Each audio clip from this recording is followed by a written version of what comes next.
ચાલો આગળ વધીએ. 100 માર્ક્સનો ચોથો જે ટેસ્ટ થયો એનું સોલ્યુશન કરીએ એમસીક્યુનું, બરાબર છે. ચાલો શરૂઆત કરીએ પહેલાંથી. Section A. 1 મીટર હવામાં રહેલા બે વિદ્યુતભારો વચ્ચે લાગતું બળ એફ છે.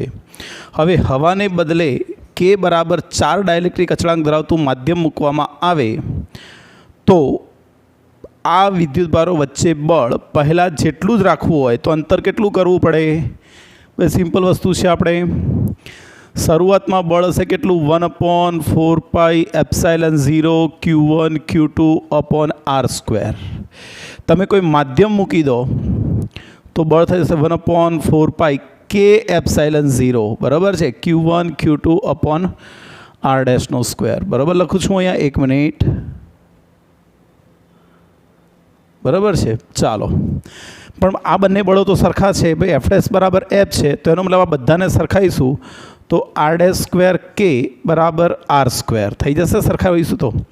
માટે r' બરાબર r/√k. શરૂઆતમાં અંતર 1 મીટર હતું, તમે 4 ડાયલેક્ટ્રિક અચળાંક મૂક્યું 1/2 એટલે 0.5 મીટર. એટલે તમારો જવાબ આવશે કયો? સી. વાંચો બીજું. એ લંબાઈનો ચોરસ પર વિદ્યુતભારની પૃષ્ઠ ઘનતા સિગ્મા 0 XY સૂત્ર પ્રમાણે આપવામાં આવે છે. ચોરસની બાજુઓ x અને y છે તો ચોરસ બાજુ x અને y અક્ષને સમાંતર છે તો ચોરસ પરનો વિદ્યુતભાર કેટલો? સમજો દરેક જણ. આ y, આ x અને આ આપણો ચોરસ. લંબાઈ પહોળાઈ બધું એ જ છે, ખરું? હવે અહીંયા એક સૂક્ષ્મ ખંડ વિચારો. આપણને ખબર છે કે વિદ્યુતભારની પૃષ્ઠ ઘનતા એ x અને y પર આધાર રાખે છે.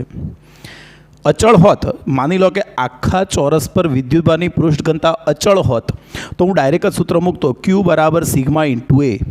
પણ અચળ નથી તો પછી મારે શું કરવું પડે? એક સૂક્ષ્મ ખંડ વિચારવો પડે. ભાઈ આ સૂક્ષ્મ ખંડનું ક્ષેત્રફળ dA, એની લંબાઈને કહું તો dx અને પહોળાઈ કહું તો dy થાય ને, dx dy. માટે સૂક્ષ્મ વિદ્યુતભાર dq બરાબર સિગ્મા ઇન્ટુ dA. સિગ્મા એટલે સિગ્મા 0 xy અને dA આટલા ભાગનું ક્ષેત્રફળ એટલે dx dy. માટે કુલ વિદ્યુતભાર જોઈતો હોય તો સંકલન 0 થી પહેલો ખંડ અહીંયા આમ બદલાશે, આમ બદલાશે અને છેલ્લો ખંડ અહીંયા. એટલે કિંમત ક્યાંથી ક્યાં સુધી બદલાશે? 0 થી a સુધી xy dx dy. યાદ રાખજો, xનું xની સાપેક્ષે સંકલન એટલે આ થશે x²/2 0 થી a અને yનું yની સાપેક્ષે સંકલન y²/2 સંકલન 0 થી a. આ થશે સિગ્મા 0, એકવાર a મૂકીશું તો a²/2 ઇન્ટુ a²/2 સિગ્મા 0 એની 4 ભાગ્યા 4. એટલે આપણો જવાબ કયો આવશે? જોવાલા છોકરો, તો જવાબ છે આપણો એ. બરાબર છે. ચાલો ત્રીજો. આર ત્રિજ્યા અને એલ લંબાઈના નળાકારને સમાન વિદ્યુત ક્ષેત્ર ઈમાં નળાકારની અક્ષ વિદ્યુત ક્ષેત્રને સમાંતર રહે તેમ મૂકેલો છે. તો નળાકારની સપાટીમાંથી પસાર થતો કુલ ફ્લક્સ અલા સિમ્પલ વસ્તુ છે, એની અક્ષ અને સમાંતર છે. જેટલી ક્ષેત્ર રેખાઓ દાખલ થાય છે એટલી બહાર નીકળી જાય છે. માટે ચોખ્ખું ફ્લક્સ કેવું હોય તો Q/ε0. ભાઈ આની અંદર તો વિદ્યુતભાર છે જ નહીં એટલે કેટલો થશે? 0. જવાબ તમારો આવશે ડી. 4. સમાંતર પ્લેટ કેપેસિટરમાં બે પ્લેટો વચ્ચેનું કેપેસિટન્સ શાના પર આધાર રાખતું નથી? ભાઈ C બરાબર ε0A/d સૂત્ર છે. જુઓ, બે પ્લેટો વચ્ચેના અંતર પર આધાર રાખે છે, ક્ષેત્રફળ પર આધાર રાખે છે, વિદ્યુતભાર ઉપર આધાર રાખતું નથી. હવે કોઈ મગજમાં એવું કે ભાઈ C બરાબર તો Q/V, પણ આ ગુણોત્તર તો અચળ જ રહે. આ ગુણોત્તર કેવો રહે? અચળ. એટલે વિદ્યુતભાર ઉપર આધાર રાખતો ના, એવું ના કહેવાય. વિદ્યુતભાર વધશે તો વિદ્યુત સ્થિતિમાને વધશે પણ ગુણોત્તર અચળ રહેશે. એટલે વિદ્યુતભાર પર આધારિત નથી. ખબર પડે છે? કારણ કે Q વધશે તો V પણ વધશે પણ ગુણોત્તર અચળ રહેશે. એટલે આના બરાબર આપણે લખો તો આવું લખી શકાય Q/V. બરાબર છે. માટે તમારો જવાબ આવશે સી. 5મો વાંચો. 4, 6, 12 માઇક્રોફેરાડેના કેપેસિટરને પ્રથમ શ્રેણીમાં જોડવામાં આવે. ભાઈ પ્રથમ શ્રેણીમાં જોડી દઈએ તો સમતુલ્ય કેટલું? 1/4 + 1/6 + 1/12. આ છે ને. ચાલો લસા કેટલો કાઢી નાખું? 12. તો અહીંયા 3 + 2 + 1 તો આ 1/2 થાય. તો સિરીઝમાં જોડ્યું તો આપણને મળ્યું શ્રેણીમાં કેટલું 2 માઇક્રોફેરાડે, અને પેરેલલમાં જોડી દઈએ પેરેલલ તો 22 માઇક્રોફેરાડે મળે. તો CS/CP બરાબર 2/22 બરાબર 1/11. હવે જવાબ કયો આવે? બી. સિરીઝ ટુ પેરેલલ કીધું છે એટલે જોવાનું કોના છેદમાં કોણ છે. હા, છઠ્ઠો, વિદ્યુતભારિત ગોળાકાર કવચની બહારના ભાગમાં વિદ્યુત ક્ષેત્રની ઘનતા કેટલી મળે? વિદ્યુત ક્ષેત્રની ઘનતા, ભાઈ આપણે ઉર્જા ઘનતાનું સૂત્ર ભણી ગયા છે. ઉર્જા ઘનતા ρe, શું સૂત્ર હતું? 1/2 ε0 E². હા કે ના? પણ આપણને ખબર છે બચ્ચાઓ કે વિદ્યુતભારિત ગોળીય કવચ ઉપર વિદ્યુતભાર કેટલો? K Q/R², નો સ્ક્વેર. તો આ થશે Q² ε0 4 × 16 = 32 પાઈ ε0 r⁴. ક્યાં છે આવો જવાબ? તો કહે છે ભાઈ એમાં. શામાં છે? તો કહે છે એમાં. ચાલો 7, વાંચો ધ્યાનથી. 30 માઇક્રોફેરાડેના એક કેપેસિટરને 30 મિલી એમ્પિયરના અચળ પ્રવાહથી ચાર્જ કરવામાં આવે છે. જો તે શરૂઆતમાં ચાર્જ કરેલ ન હોય તો તેના પર 400 વોલ્ટનો પીડી મેળવતા કેટલો સમય થાય? ભાઈ આપણને ખબર છે Q = CV, પણ Q બરાબર તો IT. ખરું કે નહીં? તો સમય જોઈએ છે તો CV/I. C બોલે તો 30 માઇક્રોફેરાડે 30 × 10⁻³ કેટલો વોલ્ટેજ કરવો છે? 400. અને 30 × 10 એટલે અહીંયા -6 આવશે. એટલે કોણ આવું ખોટું લખે છે? ચાલો બરાબર છે, થઈ ગયું ને? તો 400 × 10⁻³ એટલે જવાબ આવશે 0.4 સેકન્ડ. વાંચો 8. 1 મીટર ત્રિજ્યાવાળા ગોળાની સપાટી પર દરેક બિંદુએ ગોળાની સપાટીને લંબ બહાર નીકળતી દિશામાં વિદ્યુત પ્રવાહ ઘનતા આપેલી છે. તો પસાર થતો વિદ્યુત પ્રવાહ, ભાઈ I બરાબર જે એટલે વિદ્યુત પ્રવાહ ઘનતા. જે કેટલી આપી છે આપણને? પ્રવાહ ઘનતા 1.5, અને ક્ષેત્રફળ કેવું હોય તો 4πr². 1.5 × 4 × પાઈ × ત્રિજ્યા 1 મીટરનો સ્ક્વેર. બરાબર છે? તો આ થશે 6 પાઈ થાય છે. જવાબ આવશે 8 C. આ C આવશે, અહીંયા B આવશે કદાચ. બરાબર છે? ચાલો 9મો, I વિરુદ્ધ V નો આલેખ દર્શાવ્યો છે. જોજો, I વિરુદ્ધ V નો આલેખ દર્શાવ્યો છે. V વિરુદ્ધ I નથી બચ્ચાઓ, I વિરુદ્ધ V છે. તો એક આ છે અને એક આ છે. આ T1 અને આ T2. જો V વિરુદ્ધ I નો આલેખ હોત, V વિરુદ્ધ I, તો ઢાળ તમારો આ બતાવતું તમને અવરોધ. પણ તો I વિરુદ્ધ V છે તો ઢાળ જેટલો ઓછો એટલો અવરોધ વધારે. સમજો, V વિરુદ્ધ I નો આલેખ હોત તો V વિરુદ્ધ I, V અહીંયા હોત, I અહીંયા હોત, તો જેનો ઢાળ વધારે એનો અવરોધ વધારે. પણ અહીં I વિરુદ્ધ V છે એટલે ઢાળ ઓછો એટલો અવરોધ વધારે. તો અહીંયાથી મારાથી કેવું હોય તો R2 > R1. જો R2 વધારે અવરોધ છે એનો મતલબ કે T2 > T1, તાપમાનના વધારા સાથે અવરોધમાં વધારો થાય. એટલે આપણા પાસે જવાબ છે B. ખરુલા છોકરો? ચાલો 10મો, બેટરીનો, આ તો યાર અઢળકવાર આવી ગયો છે. બેટરીનો આંતરિક અવરોધ R અને EMF E છે. અવરોધ R જોડી પરિપથ પૂર્ણ કરતા ટર્મિનલ વોલ્ટેજ ભાઈ V બરાબર દ માઇનસ IR એટલે E માઇનસ IR. અહીંયા મુકાય E/R+R ઇન્ટુ R. લસા લઈ લઉં તો આવશે ER/R+R. એટલે જવાબ કેટલો? ડી. કયો જવાબ? ડી જવાબ. આવડે કે નહીં? ચાલો સ્ક્રીનશોટ લઈ લો એકવાર.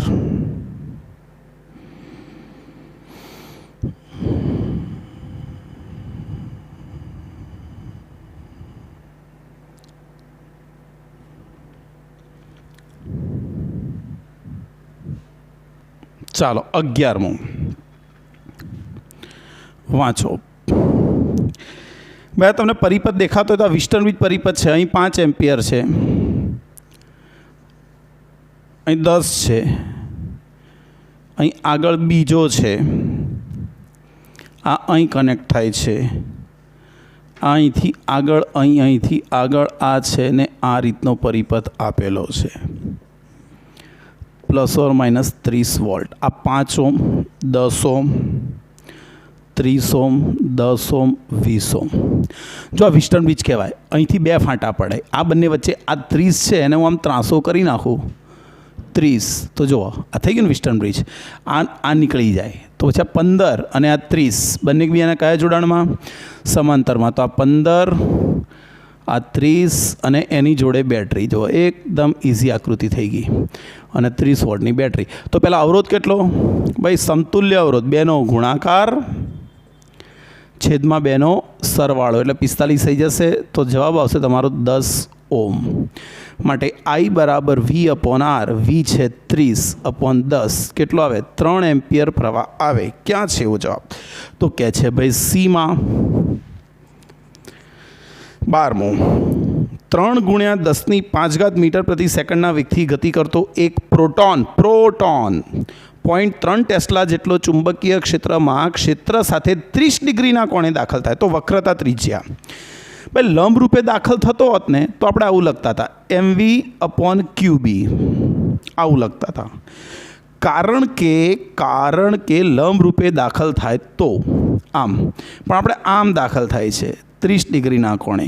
તો આ જે ઘટક છે કોસ, એ તો એને સમાંતર ગતિ કરાવશે, v cos θ એ એને સમાંતર ગતિ કરાવશે. પણ વર્તુળ ગતિ માટે જવાબદાર ઘટક કયો? તો આપણને ખબર છે v sin θ. એટલે મારે અહીંયા v ના લેવાય, જો કોઈ કોણે દાખલ થાય તો v sin θ લેવું પડે, બરાબર છે. માટે r બરાબર m, એટલે m/e, v sin 30 એટલે v/b × 1/2. આની વેલ્યુ તમને આપેલી છે, જુઓ E/m 10⁸, પણ આ તો m/e છે એટલે 10⁻8 વોલ્ટ. વેગ કેટલો છે? 3 × 10⁵. ચુંબકીય ક્ષેત્ર કેટલું છે? તો કહે છે 0.3 × 0.5, 0.5 × 10⁻². આ 10, 6 - 2 તો 0.5 સેન્ટીમીટર. આટલા મીટર તો આ સેન્ટીમીટર. જવાબ તમારો આવશે કયો? તો કહે છે એ. જો તમે યાર sin mv/qb લખશો ને તો આ 1/2 નહીં આવે, તો પાછું તમારો જવાબ 1 થઈ જશે. સારું છે કે એક આપ્યું નથી, પણ આપણે લખી નાખીએ ભૂલથી જો આપ્યું હોય તો. એટલે ધ્યાન રાખવાનું. મેઇન સૂત્ર આ રહ્યું, mv sin θ/qb. હવે θ જો લંબ રૂપે પ્રવિષ્ટ હોય તો આપણે 90 લઈ લઈશું. ચાલો, ખાલી જગ્યા જો સ્થિર હોય તો તેના પર બળ, ચુંબકીય બળ ન લાગે. અલા ભાઈ, ચુંબકીય બળ ન લાગે.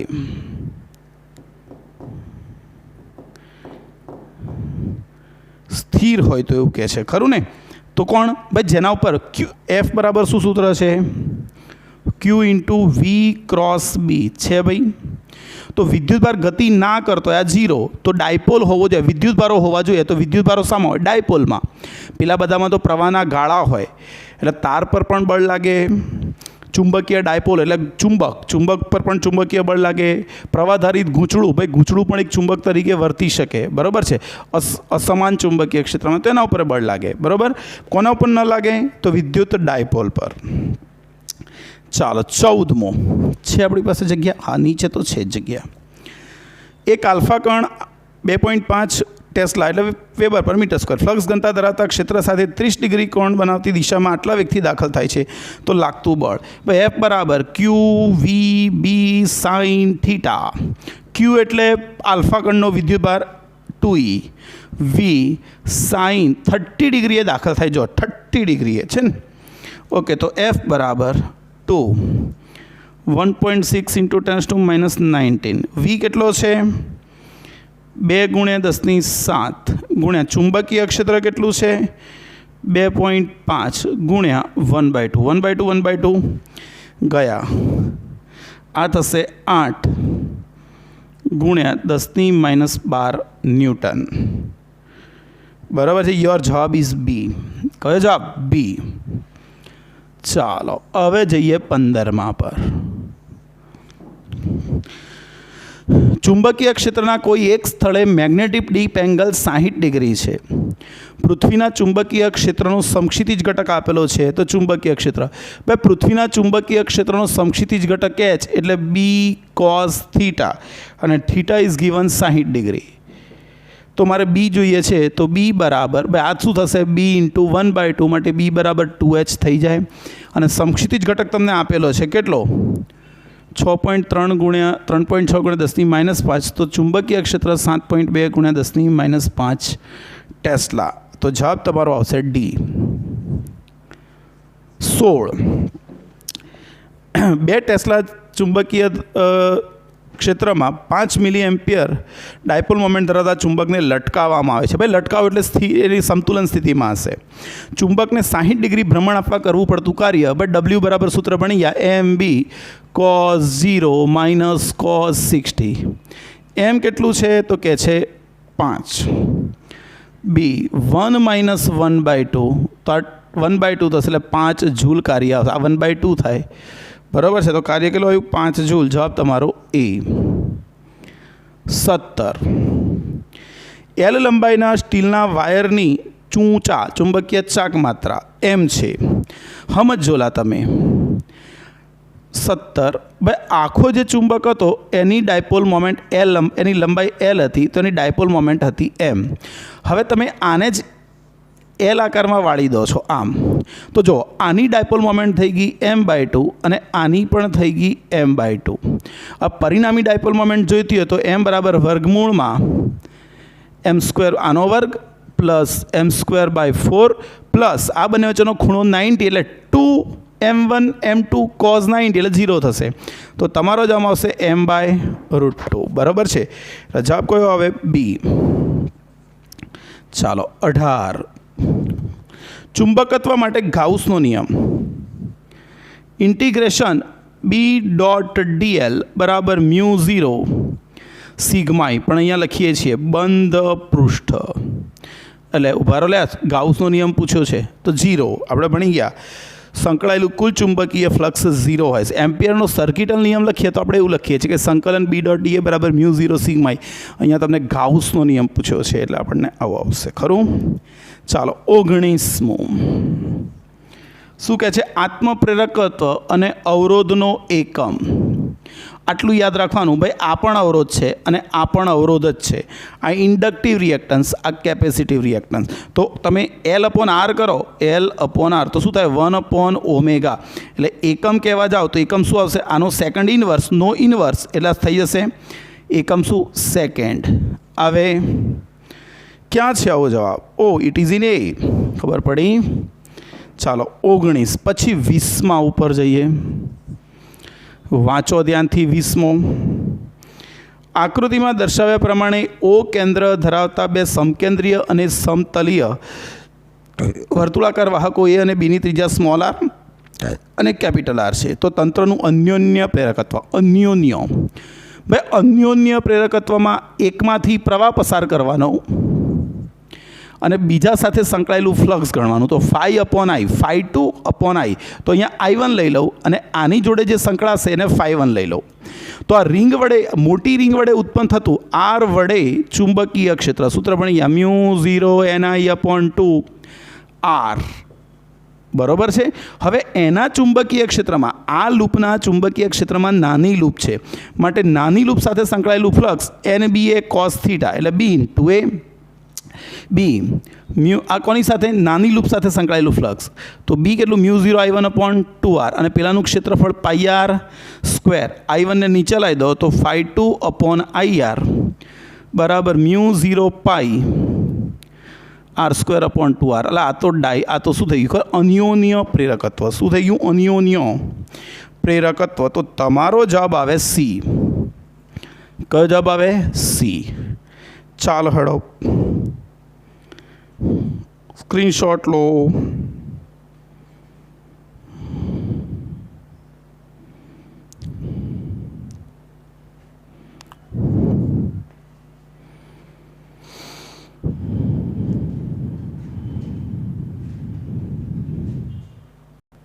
ચાલો 21મો ભાઈ 21માં શું છે વાંચો 50 આંટાવાળા 100 સેન્ટીમીટર સ્ક્વેર ક્ષેત્રફળવાળા ગૂંચળાને ક્ષેત્રફળને લંબ રૂપે 2 × 10⁻³ ટેસ્લાનું ચુંબકીય ક્ષેત્ર લગાડેલું છે. જ્યારે આ ગૂંચળાને ટી સેકન્ડમાં બહાર લઈ જવામાં આવે ત્યારે ઉત્પન્ન થતું EMF આટલું છે 0.1. તો ટાઈમ બે આપણે ભણી ગયા delta phi upon delta t. શરૂઆતનું ફ્લક્સ φ2 - φ1 અપોન ટી થાય કે ના થાય? શરૂઆતનું અંતિમ ફ્લક્સ કેટલું? આમ જોવા જઈએ તો માઇનસમાં આવે. આપણે ભણી ગયા ને ફેરેડેના નિયમ પ્રમાણે માઇનસ, તો -φ2 - φ1 અપોન ટી. હવે સમજો અંતિમ ફ્લક્સ કેટલું બચાવો? 0. શરૂઆતનું ફ્લક્સ NAB સાઈ, અહીંયા શું લખીએ છીએ ફ્લક્સ NAB cos થીટા, પણ એ 0 થશે કારણ કે શરૂઆતે ગૂંચળું લંબ છે તો એનો ક્ષેત્રફળ સદિશ એને સમાંતર હોય અને ઇન્ટુ ટી. ચાલો તો તમને હવે ટી શોધવાનો છે તો ટી બરાબર શું થશે કરતા બનાવી દેશો તો NAB cos 0 upon E. N કેટલા આંટા છે? એન છે 50 આંટા. ક્ષેત્રફળ 10⁻². ચુંબકીય ક્ષેત્ર છે 2 × 10⁻². અને EMF છે 0.1. બરાબર છે. જો આ બે નીકળી ગયા તો આ કેટલું થયું? 0.2 સેકન્ડ. ક્યાં છે આવો જવાબ? તો ઇટ ઇઝ, અરે સેકન્ડ ના આવ્યો જવાબ, શું વાત છે? અરે યાર સોરી, 0.1 આવે ને, 0.1. કયો જવાબ? બી. આ 50 દુ 100, મેં 2 ના ગણ્યા એટલે 50 દુ 100 એટલે બાટી આટલા 3 ફીટ આઉન્સ. આ ઉપર જાય તો 10 10⁻1. ચાલો 22મો. 1 માઇક્રોફેરાડે કેપેસિટન્સ ધરાવતા કેપેસિટર સાથે શ્રેણીમાં એમીટર જોડી E બરાબર 200√2 sin 100t વોલ્ટ લાગુ પડતા એમીટરનું અવલોકન. ભાઈ એસી એમીટર તમને RMS મૂલ્યમાં આપે અને IRMS એટલે IM/√2. પણ IM એટલે શું? ભાઈ IM એટલે VM અપોન મોડ Z. હવે પરિપથમાં તો માત્ર કોણ છે? અલા પરિપથમાં તો માત્ર કેપેસિટર છે. થઈ ગયું. આ તો સૂત્ર આપણું મળી ગયું VM ωc અપોન √2. માટે IRMS બરાબર VM બોલે તો 200√2 upon √2 into omega 100 C 1 microfarad 10⁻6. આ બે ગયા. આ 20 × 10⁻3 લખાય એટલે આ માપશે 20 મિલી એમ્પિયર. કેટલું માપશે?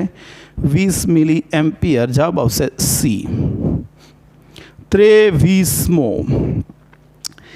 એક LCR પરિપથમાં ઇન્ડક્ટરના બે છેડા વચ્ચેનો PD VL આપેલો છે. જો VL કેટલો આપેલો છે? 60 વોલ્ટ. VC કેપેસિટરનો વોલ્ટેજ આપ્યો છે 30 વોલ્ટ. અવરોધનો વોલ્ટેજ આપ્યો છે 40 વોલ્ટ. તો વોલ્ટેજનો સપ્લાય ભાઈ V બરાબર વર્ગમૂળમાં VR² plus VL minus VC². VR 40² 60 minus 30². આ જવાબ ગણી લેવાનો 50 વોલ્ટ આવે. બરાબર છે. બાદબાકી નહીં કરી દેવાની, આ રીતે ગણાય 50 વોલ્ટ. 24 એટલે જવાબ કયો આવ્યો તમારો? એ 24મો. એક LCR પરિપથમાં કેપેસિટર C થી બદલીને 2C કરવામાં આવે છે. જો આવૃત્તિ અચળ રાખીએ તો ઇન્ડક્ટર, અલા ભાઈ આવૃત્તિનું સૂત્ર શું છે? ન્યૂ બરાબર 1/2π√LC. જો C તમે C કેવું કરો એટલે છોકરા 2C C to C કરો તો ઇન્ડક્ટર તમારે L/2 કરવું પડે. તો જો આમાં શું થાય? 1/2 2π. આવૃત્તિ બદલવી ના હોય તો તમે Cની જગ્યાએ 2C કર્યું તો Lની જગ્યાએ L/2 કરી દઈએ તો 2 ઉડી જશે એટલે આટલો જવાબ આવે L/2. કયો જવાબ? L/2 બોલે તો C આવડી જાય. ચાલો 24 પછી આવશે નંબર 25મો. એક વોલ્ટેજ V બરાબર આપેલો છે તો વોલ્ટમીટર વડે વપરાતો વોલ્ટેજ, અલા આ તો પહેલાં જેવું છે. VRMS તમને માપશે VM/√2. VM છે 400√2 અપોન √2 તો કેટલો આવશે? 400 વોલ્ટ. જુઓ તો 400 વોલ્ટમાં આપે જવાબ આપણો આવે B. આ તો બધું સહેલું કહેવાય. 26. જો λV, λX અને λM એ જાંબલી, ક્ષકિરણો અને માઇક્રોની તરંગ લંબાઈઓ હોય તો જો આપણે તરંગ લંબાઈ માઇક્રોની સૌથી વધારે હોય, પછી આવે જાંબલીની એટલે વાયોલેટ, અને સૌથી છેલ્લી આવે એક્સ રેઝ. લેમ્ડા એમ ક્યાં ચલાવવું? માઇક્રોની સૌથી વધારે હોય. ઓ આ તો લોચો છે ભાઈ, અંદર ખોટો છે, અંદર ખોટો છે. સાચો જવાબ આ કયો જવાબ છે? સાચો જવાબ. અંદર ભૂલ થઈ ગઈ છે ભાઈ. જો માણસ માત્ર સરને પાત્ર, એટલે ભૂલ તો કરવાના જ છે, બરાબર છે. એટલે પ્રિન્ટિંગમાં જાંબલી ક્ષ અને માઇક્રો છે ને, ઓકે, માઇક્રોની સૌથી વધારે હોય, પછી જાંબલી આવે અને સૌથી ઓછી તરંગ લંબાઈ ક્ષ કિરણોની આવે, બરાબર છે. ઓકે, તો 27મો, 4 વોટ પ્રતિ મીટર સ્ક્વેર તીવ્રતાવાળા સમાંતર ચુંબકીય ક્ષેત્રમાં વિદ્યુત ક્ષેત્રનો કમ વિસ્તાર. ભાઈ તીવ્રતા આપેલી છે કેટલી? 4 વોટ પ્રતિ મીટર સ્ક્વેર. મારે જોઈએ છે વિદ્યુત ક્ષેત્રની તીવ્રતા. ભાઈ આની જગ્યાએ સૂત્ર લખાય રો સી. બની ગયા. રો એટલે એપ્સાઇલન 0 ERMSનું સ્ક્વેર સી બરાબર 4. આની જગ્યાએ લખાય E0 એટલે મહત્તમ મૂલ્ય, કંપ વિસ્તાર એટલે મહત્તમ મૂલ્ય, ભાગ્યા √2 એટલે 2 થઈ જશે, વર્ગ થઈને બરાબર C4. તો EM સ્ક્વેર બરાબર આ બેને અહીં ગુણી નાખું તો 8/એપ્સાઇલન 0C.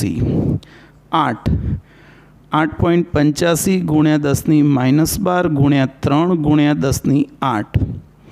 આ ઉપર જાય તો 10,000 થાય, તો ભાગી નાખેડો 80,000 ભાગ્યા 8.85 ભાગ્યા 3. અરે જો કેલ્ક્યુલેટર બી વાપરતા આવડતું નથી. ભાગ્યા 8.85 ભાગ્યા 3 આટલું વર્ગમૂળ 54.89. એટલે આ તમારું ડાયરેક્ટ EM આવી જશે 54.89 એપ્રોક્સિમેટલી 55 વોલ્ટ પર મીટર. ક્યાં છે આવો જવાબ? તો કહે છે ભાઈ બીમાં છે. ખરો? ચાલો 27 પછી જીવનમાં આગળ વધીને ગણીએ 28. બરાબર છે. સૂર્યમાંથી આવતું વિદ્યુત ચુંબકીય ફ્લક્સ 10⁻³ વોટ પ્રતિ મીટર સ્ક્વેર. એકમ જોઈને નક્કી કરવાનું કે આ તો તીવ્રતા આપેલી છે. તીવ્રતા I બરાબર 10⁻³ વોટ પ્રતિ મીટર સ્ક્વેર. આથી 3 × 10⁻³ 6 × 10⁻³ ક્ષેત્રફળવાળા. ભાઈ ક્ષેત્રફળ થશે 180 મીટર સ્ક્વેર. પરિમાણવાળા છાપરા પર સંપાત થતો પાવર અલા બની ગયા તીવ્રતા બરાબર પાવર ભાગ્યા ક્ષેત્રફળ. માટે પાવર બરાબર તીવ્રતા ગુણ્યા ક્ષેત્રફળ. તીવ્રતા 10⁻³ ગુણ્યા 180 1.8 ગુણ્યા 10⁵ વોટ આવડી જાય. ચાલો 29મો, એટલે તમારો આ જવાબ કયો આવ્યો? સી. 29મો, નીચેનામાંથી કયો સંબંધ સાચો છે? ભાઈ સંબંધ આપણે ખબર છે. જો સી બરાબર E0/B0, અને ત્યાં આવું પણ લખાય વર્ગમૂળમાં μ0ε0. આને આમ ગુણો, આને આમ ગુણો, એવું કશું કશે એ સેટ કરવાનું. ક્યાં છે? તો જવાબ આવ્યો સી. B0 બરાબર વર્ગમૂળમાં μ0ε0 E0. એટલે તમારો જવાબ આવશે સી. સી આ બી કોણે લખ્યોલા? સી.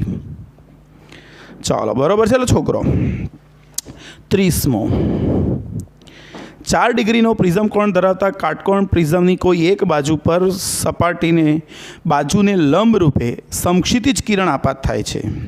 જો પ્રિઝમના માધ્યમનો વક્રી ભવનાંક 1.5 હોય તો નિર્ગમન કોણ? ભાઈ કાટકોણ પ્રિઝમ છે, એની એક બાજુ આના ઉપર લંબ રૂપે કિરણ આપાત થાય. ભાઈ લંબ રૂપે થાય તો આપાત કોણ 0 કહેવાય, કારણ કે આપાત કોણ એ સપાટીને દોરેલા લંબ સાથે ગણાય.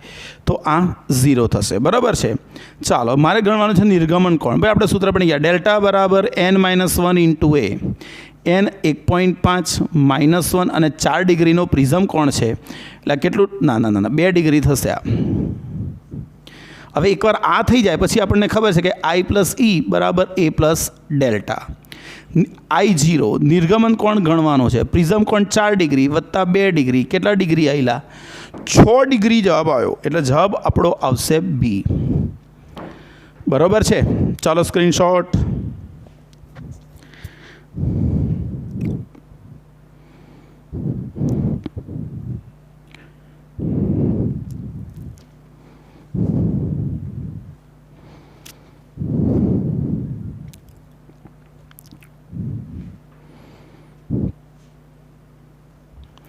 ચાલો આગળ જો ભાઈ, માઇકને પોઝ કર્યું હતું વિડીયો અને ગણવાનું ચાલુ કર્યું પછી પોઝ એ કરવાનું ભૂલી ગયો. બરાબર છે. એટલે ફરી અહીં ખવાડવા ગણી નાખ્યા તમે અહીં સુધી અને અહીં ફરી આવીએ હવે. બરાબર છે. કયો હતો? 31મો. ભાઈ 31મો વાંચો શું છે. બંને સમાન વક્રતા ત્રિજ્યા ધરાવતા બહિર્ગોળ લેન્સની કેન્દ્ર લંબાઈ તેની કોઈ એક બાજુની વક્રતા ત્રિજ્યા જેટલી છે તો લેન્સનો વક્રી પૂર્ણાંક. ભાઈ જેટલી લેન્સની વક્રતા ત્રિજ્યાઓ R1 R2 છે બંને સરખી જ છે અને લેન્સની કેન્દ્ર લંબાઈ જેટલી છે. તો આપણે વક્રી પૂર્ણાંક શોધવાનો છે. આપણને ખબર છે કે ભાઈ લેન્સ મેકર ફોર્મ્યુલા 1/f બરાબર n2 - n1/n1 1/r1 - 1/r2. તો 1/r બરાબર n - 1 × 1/r - 1/r. Minus minus plus થશે 2/r. સાદું રૂપ આપી દઈશું. અને અહીં માઇનસ કેમ લીધું? કારણ કે પહેલી સપાટી બહિર્ગોળ અને બીજી સપાટી અંતર્ગોળ, એટલે આ પ્લસ અને આ માઇનસ. આ 2/r r ગયું તો n - 1 બરાબર 1/2, n બરાબર 1.5. 32મો વાંચો. કયા પ્રકાશ માટે બહિર્ગોળ લેન્સની કેન્દ્ર લંબાઈ મોટામાં મોટી હોય? ભાઈ કેન્દ્ર લંબાઈનું સૂત્ર આ રહ્યું, આના ઉપરથી જ લખાય આ રહ્યું હવામાં. કેન્દ્ર લંબાઈ એ આના વ્યસ્ત પ્રમાણમાં અને n એ તરંગ લંબાઈના વ્યસ્ત પ્રમાણમાં. જો મારે આવરું તરંગ લંબાઈ મોટામાં મોટી જોઈતી હોય, તરંગ લંબાઈ મોટામાં મોટી, તો n નાનામાં નાનો, વક્રી પૂર્ણાંક નાનામાં નાનો જોઈએ. અને વક્રી પૂર્ણાંક નાનો કરવા માટે તરંગ લંબાઈ મોટી જોઈએ. તો જેની તરંગ લંબાઈ સૌથી મોટી એનો વક્રી પૂર્ણાંક નાનો, એની કેન્દ્ર લંબાઈ સૌથી વધારે. તો રાતા રંગની કેન્દ્ર લંબાઈ સૌથી વધારે હશે. હા કે ના? ચાલો 33મો. બહિર્ગોળ લેન્સ કે જેનો વક્રી પૂર્ણાંક લેન્સના વક્રી પૂર્ણાંક જેટલો જ હોય તેવા પ્રવાહીમાં ડૂબાડતા કેન્દ્ર લંબાઈ. ભાઈ 1/f બરાબર n2 - n1/n1 1/r1 - 1/r2 છે કે નહીં? તો n2 - n1 એટલે બંને સરખા હશે. ચલો આ કાઢ નાખો તો 0 થઈ ગયું. તો f બરાબર કેન્દ્ર લંબાઈ કેટલી થશે? અનંત. 34મો વાંચો. ભાઈ 34મો શું છે? I અને 4I તીવ્રતા ધરાવતા તરંગોના સંપાતીકરણથી મહત્તમ અને લઘુત્તમ તીવ્રતા. ભાઈ એક તરંગની તીવ્રતા છે I1 બરાબર I અને બીજાની I2 બરાબર 4I. અને તરંગનું પરિણામી સૂત્ર શું છે? ભાઈ પરિણામી તીવ્રતાનું સૂત્ર I1 + I2 + 2 વર્ગમૂળમાં I1 I2 cos θ. હવે મહત્તમ તરંગ લંબાઈ જોઈતી હોય, મહત્તમ, તો કોઝની વધુમાં વધુ કિંમત કેટલી થાય? 1. અને ઓછામાં ઓછી તરંગ લંબાઈ જોઈતી હોય, તીવ્રતા, તો કોઝની ઓછામાં ઓછી કિંમત કેટલી થાય? -1. તો 1 મૂકીશું તો મહત્તમ તીવ્રતા મળે, -1 મૂકીશું તો લઘુત્તમ મળે. તો I max I + 4I + 2, અહીંયા 1 મૂક્યો તો મહત્તમ તીવ્રતા મળી 9I. અને મિનિમમ તીવ્રતા કીધી હોય તો માઇનસ મૂકી દઈએ તો આ ખાલી નીકળી જશે તો આ આવશે. તો તમારો જવાબ આવશે B, 9I અને I. 35મું. યંગના પ્રયોગમાં 2 સ્લિટ વચ્ચેનું અંતર 0.1 મિલીમીટર છે તથા સ્લિટથી પડદાનું અંતર 100 સેન્ટીમીટર છે. બરાબર છે. કેપિટલ D 100 સેન્ટીમીટર એટલે 1 મીટર, સ્મોલ d 0.1 મિલીમીટર એટલે 10⁻⁴ મીટર અને તરંગ લંબાઈ વાપરી છે 5000 એંગસ્ટ્રોમ. તો તમને કહે છે કે શલાકાની પહોળાઈ શોધો, તો આપણે શોધી નાખી 2.5 મિલીમીટર. 36મું. 100 પાઈ કળા તફાવત બરાબર કેટલો પદ તફાવત? ભાઈ સૂત્ર ભણી ગયા. કળા તફાવત ડેલ્ટા બરાબર 2π/λ × x, જ્યાં x કોણ છે? પથ તફાવત. યાદ રાખવાનું. બરાબર છે. તો કળા તફાવત તમને 100 પાઈ આપ્યો છે, 2π અને x એટલે પદ તફાવત, તો પદ તફાવત બરાબર તમને મળે 50λ. અથવા સિમ્પલ ચીજ, એક તરંગે આપણને એક તરંગ પસાર થાય એટલે કળાનો તફાવત કેટલો? 2π, તો 100 પાઈ એ કેટલા તરંગ પસાર થયા હોય? 50. આપણને આવું ખબર પડવી જોઈએ. 37. એક આલ્ફા કણ અને એક ડ્યુટેરોન V અને 2V વેગથી ગતિ કરે છે તો દ બ્રોગલી તરંગ લંબાઈ. ભાઈ દ બ્રોગલી તરંગ લંબાઈ ચાલે છે h બરાબર h/mv. તો મારે અહીંયા લખવું હોય તો લેમ્ડા કોણ છે? પેલો આલ્ફા છેદમાં લેમ્ડા ડ્યુટેરોન, તો MdVd છેદમાં m આલ્ફા v આલ્ફા. ડ્યુટેરોનનું દળ પ્રોટોન કરતાં બમણું અને એનું આલ્ફા કણનું દળ 4 ગણું. ડ્યુટેરોનનો વેગ આપ્યો છે 2v અને પેલાનો વેગ v આપ્યો છે, તો તમને જવાબ આવશે 1. તો લેમ્ડા આલ્ફા છેદમાં લેમ્ડા ડી બરાબર 1/1 જવાબ આવે 37માંનો. 38. કયો જવાબ? એટલે સી. વાંચો. 1 મીટર દૂર મૂકેલા નાના તેજસ્વી પ્રકાશ ઉદ્ગમ વડે ફોટો સેલ પ્રકાશિત કરેલ છે. જો આ ઉદ્ગમને 1/2 મીટર દૂર મૂકીએ તો ફોટો કેથોડ વડે ઉત્સર્જાતા ઇલેક્ટ્રોનની સંખ્યા. ભાઈ તીવ્રતા ચલે છે, પ્રવાહ ચલે છે. જો આવું લખું પ્રવાહ ચલે છે, મેં લખાયું છે તમને. પ્રવાહ ચલે છે તીવ્રતા, અને તીવ્રતા ચલે છે 1/અંતરના વર્ગના વ્યસ્ત પ્રમાણમાં.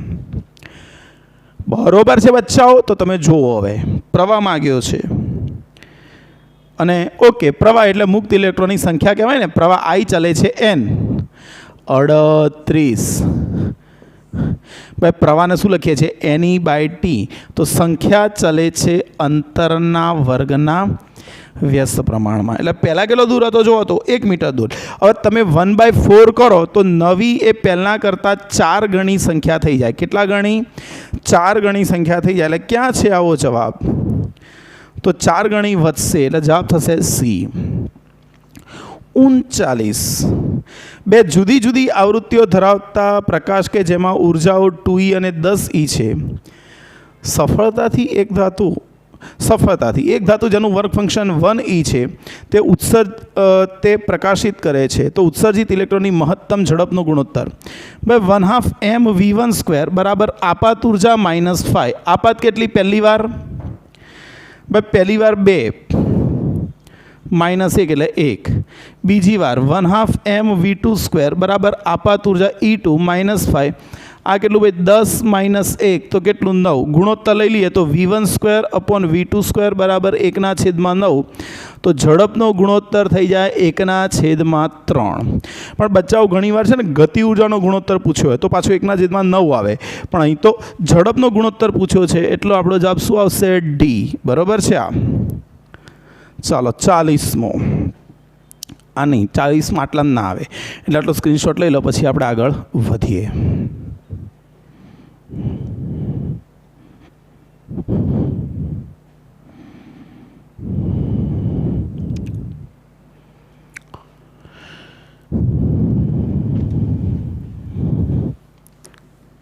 ચાલો આગળ વધીએ તો પછી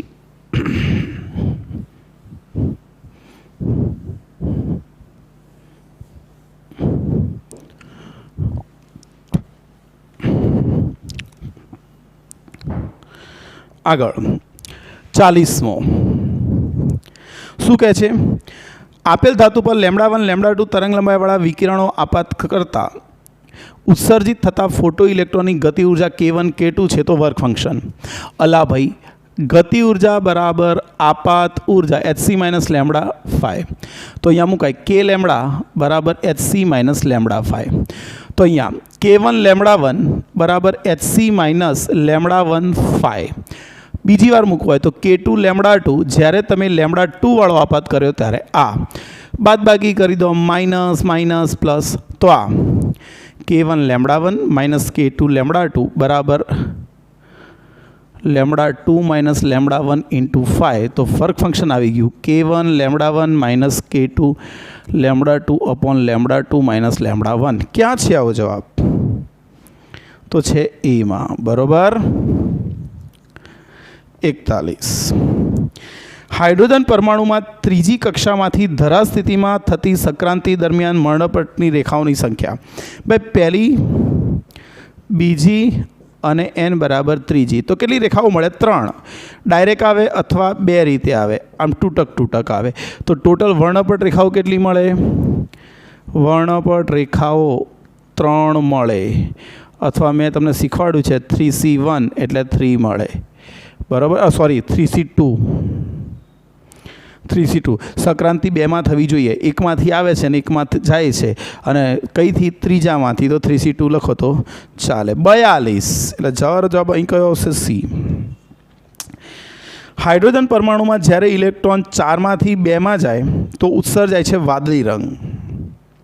જો ઇલેક્ટ્રોન 5થી 2માં જાય જો 4 થી 2 માં જાય છે તો વાદળી મળે, તો 5 થી 2 માં જાય તો ભાઈ 5 થી 2 માં જાય તો ઉર્જા વધે તો તરંગ લંબાઈ ઘટે, એટલે તમને એવો પ્રકાશ મળે જેની તરંગ લંબાઈ વાદળી કરતાં ઓછી હોય. તો વાદળી કરતાં ઓછીવાળું કોણ છે? તો કહે છે જાંબલી. ડી. કયો જવાબ આવશે? જાંબલી. ખબર પડવી જોઈએ, આ કોમન ક્વેશ્ચન છે. આગળ 43. હાઇડ્રોજન પરમાણુમાં ઇલેક્ટ્રોન કોઈ ઉચ્ચ કક્ષામાંથી કઈ કક્ષામાં જાય તો બામર શ્રેણી મળે? ભાઈ બામર શ્રેણી માટે કઈ કક્ષા? બીજીમાં સંક્રાંતિ થવી જોઈએ. Ni-N કે કઈ? બીજી. એટલે તમારો જવાબ દ્વિતીય એવું લખેલું આવે, દ્વિતીય સી. ચાલો 43 પછી 44. એમ દળના 2 ડ્યુટેરોન ભેગા થઈ હિલિયમ બનાવે છે ત્યારે ઉત્પન્ન થતી ઉર્જા E હોય તો હિલિયમનું દળ. ચાલો ભાઈ ડેલ્ટા MC સ્ક્વેર લખીએ. ઉર્જા E બરાબર ડેલ્ટા MC સ્ક્વેર. કોનું દળ વધારે હશે? તો ભાઈ સ્વાભાવિક રીતે 2 ડ્યુટેરોન ભેગા થયા અને હિલિયમ બન્યો તો સ્વાભાવિક રીતે દળ કોનું વધારે હોય? પેલા 2 ડ્યુટેરોનનું દળ વધારે હોય. ડ્યુટેરોનનું દળ -m અને 2m અને ડ્યુટેરોનનું દળ md અને ઇન્ટુ c સ્ક્વેર આવી જાય. તો મારે જોઈએ છે શું? આનું સૂત્ર md. તો m ડ્યુટેરોન બરાબર, જો સૂત્ર તમે સાદુરૂપ આપશો ને બચ્ચાઓ તો સૂત્ર આવી જશે 2m - e/c સ્ક્વેર. અથવા એક સામાન્ય ભાષામાં વાત કહું, કેટલી ઉર્જા ઉત્પન્ન થઈ હશે? E તો E ઉર્જાને સમતુલ્ય દળ કેટલું? E ઉર્જાને સમતુલ્ય દળ mc સ્ક્વેર. તો m બરાબર શું થાય? E/c square. આટલી ઉર્જા ઉત્પન્ન થઈ, એનો મતલબ કે કુલ દળમાંથી આટલું દળ ઘટ્યું હશે. તો 2 ડ્યુટેરોનનું દળ હતું 2m, તો આલ્ફા કણનું દળ કેટલું? તો 2m માંથી આટલું દળ જે ઘટ્યું એ ઉર્જા સ્વરૂપે રૂપાંતરણ પામ્યું. એવું લેવું હોય તો એવું લઈ લેવાય. ખબર પડે છે? તો તમારો જવાબ આવ્યો અહીંયા ડી. અહીંયા 45 વાંચો. X તત્વના પરમાણુ માટે 42 પ્રોટોન, 65 ન્યુટ્રોન, 42 ઇલેક્ટ્રોન, તો તે તત્વ ભાઈ Z કેટલા? 42 અને એ કેટલા? તો 42 વત્તા 65, 107. આવી ગયા કે ના આવી ગયા? તો તમારું તત્વ થઈ ગયું X 42 107. જવાબ આવશે C. બરાબર છે. ચાલો 46. કોઈ એક રેડિયો તત્વનો અર્ધાયુ 4 મહિના છે. 3/4 ભાગ વિભંજિત થવા કેટલા માસ થાય? ભાઈ 3/4 વિભંજિત થાય ત્યારે અવિભંજિત ભાગ n બરાબર 1/4 n0. 3/4નું વિભાજન થઈ ગયું, તે જે ગયું તેનો શું અફસોસ? બાકી કેટલું રહ્યું? 1/4. એટલે કેટલા અર્ધાયુ ગયા હોય? 2 અર્ધાયુ. માટે કુલ સમય બરાબર 2 અર્ધાયુ ગયા હોય. 2 × 4 તો બોલે છે 8 માસ પ્રમોશન આપ્યું છે 11 મોડન. ચલો એટલે 8 માસ જવાબ આવે. બરાબર છે. મોડરેટર શું કરે છે? ન્યુટ્રોનનો વેગ ઘટાડે છે. એટલે કયો જવાબ? બી. 48 વાંચો. કઈ અર્ધવાહક રચનાને કાર્યરત કરવા ફોરવર્ડ બાયસ આપવું પડે? એલઈડી. ભાઈ એલઈડીને ફોરવર્ડ બાયસ આપવું પડે. એલઈડીને ફોરવર્ડ બાયસ. સોલર સેલને કોઈ બાયસ નહીં અને ફોટો સેલને રિવર્સ બાયસ આપવું પડે. બરાબર છે. જવાબ તમારો આવશે ડી. 49. ઓર ગેટનું આઉટપુટ ક્યારે 1 હોય? ભાઈ ઓર એટલે અથવા કોઈ એકથી કામ ચાલી જાય. કોઈ એક પણ ઇનપુટ 1 હોય તો જો કોઈ પણ એક ઇનપુટનું મૂલ્ય 0 પહેલો ખોટો, બંને ઇનપુટ 0 ખોટો, બંને ઇનપુટ 1 હોય ખોટો, કોઈ એક અથવા બંને ઇનપુટ 1 હોય. હા, તો જવાબ આપણો આવશે ડી. ખરું? અને 50મો કોણ છે ભાઈ? ફોરવર્ડ. શોધો. બરાબર છે. તો ફોરવર્ડ બાયસમાં આપણે જોઈએ તો જુઓ, પ્રથમ આવું છે, અહીં 3 વોલ્ટ, અહીં 5 વોલ્ટ. એટલે ભાઈ આ 5 એટલે પ્લસ કહેવાય ને આ માઇનસ કહેવાય. તો આ તો રિવર્સ થયો, રિવર્સ. બી જુઓ ભાઈ, બીમાં અહીંયા આવું છે અને અહીંયા આવું છે, એટલે અહીં +2 વોલ્ટ છે, અહીં -2, એટલે આ પ્લસ જ કહેવાય અને આ માઇનસ કહેવાય. ફરી આ તો રિવર્સ જ થયું. સીમાં જુઓ લે, અહીં -2 વોલ્ટ છે અને અહીંયા 0 વોલ્ટ, તો આની સાપેક્ષે આ પ્લસ કહેવાય ને આ માઇનસ. ભાઈ આ તમારો પી કહેવાય, પી, અને આ તમારો એન કહેવાય, એન. તો પછી આ ફોરવર્ડ બાયસ થયો, તો આપણો જવાબ શું આવે? સી જવાબ આવે. અને એ રીતે છેલ્લો જો હોય તો છેલ્લો જોઈ લો, છેલ્લો પણ રિવર્સ બાયસ જ છે. બરાબર છે? આવડે કે ના આવડે? પાક્કો? ચાલો, તો આ એમસીક્યુ આપણે સોલ્વ કરી નાખ્યા. આવતીકાલે ચેપ્ટર 5ના એમસીક્યુ સોલ્વ કરાવીશ આ જ ટાઈમે, પણ લાઈવ લેક્ચરમાં યુટ્યુબ પર. બરાબર છે? તો આવતીકાલે ચેપ્ટર 5ના એમસીક્યુ પકડીને ચાલીશું. એનું અસાઇનમેન્ટ પણ મૂકીશું. 1 થી 4 સુધી આપણે કરી ચૂક્યા છીએ, તો 5માનું કરાવીશ. એનું અસાઇનમેન્ટ પણ દાખલાને 1-2 થિયરી જેવું પૂછાય એ મૂકીશ. એ તમારે થિયરીમાં તૈયાર કરવાનું. બરાબર છે? ચાલો, કંઈ ડાઉટ હોય તો ક્લાસ પર આવી જજો. બરાબર છે? મળીએ આવતીકાલે.